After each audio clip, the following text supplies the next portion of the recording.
Hey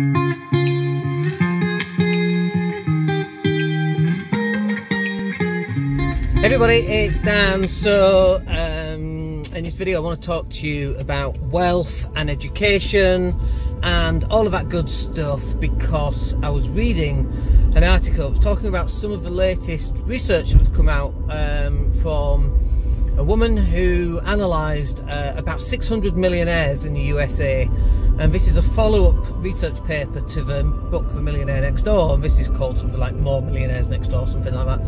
And they were just looking at what the amount of time was spent investigating, researching, educating themselves about investments.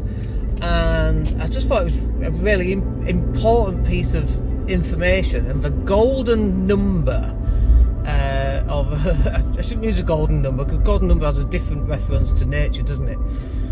But the number of hours spent each and every month for the average millionaire, bear in mind they did 600 millionaires, but the average number of hours was 10.5 hours every single month spent researching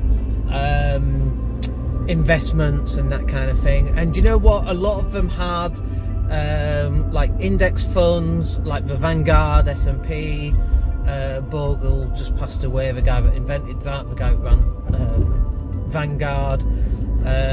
So I can't remember his first name. So 10.5 hours, and I just think it's really important, because like, how many hours a week? That's what, 2.5 a week. How many hours a week are you actually spending yourself educating yourself about investing? Like, do you know what EBITDA is? Do you know what return on investment on a property should be? Do you know what a yield is? Do you know, like, do you know what Section 24 is?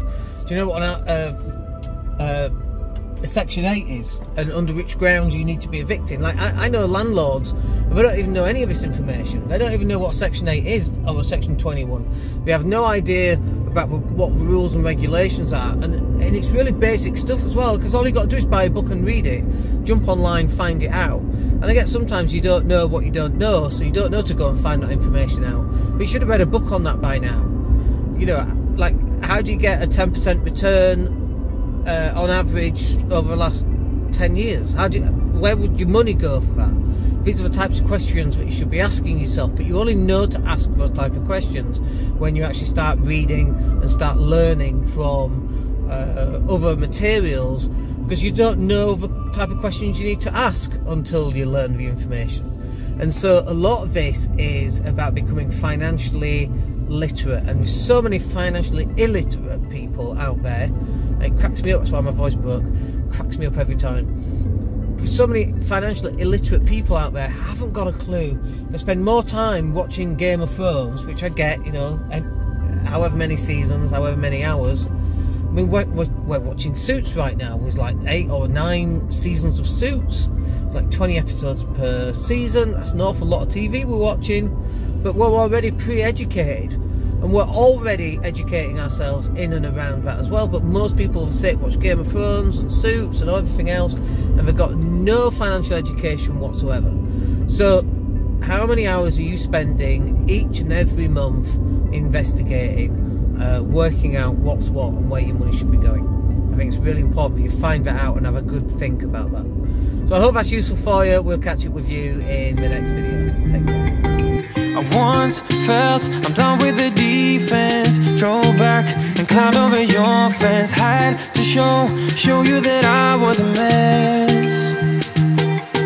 So you were shrugging your shoulders and closed off. That's what I told you. Soon enough, everything started to change. 'Cause there's no going back, no going back. There's no going back to your old life. Not living in the past, we're over that. I'm feeling it tonight, riding on the dizzying highs.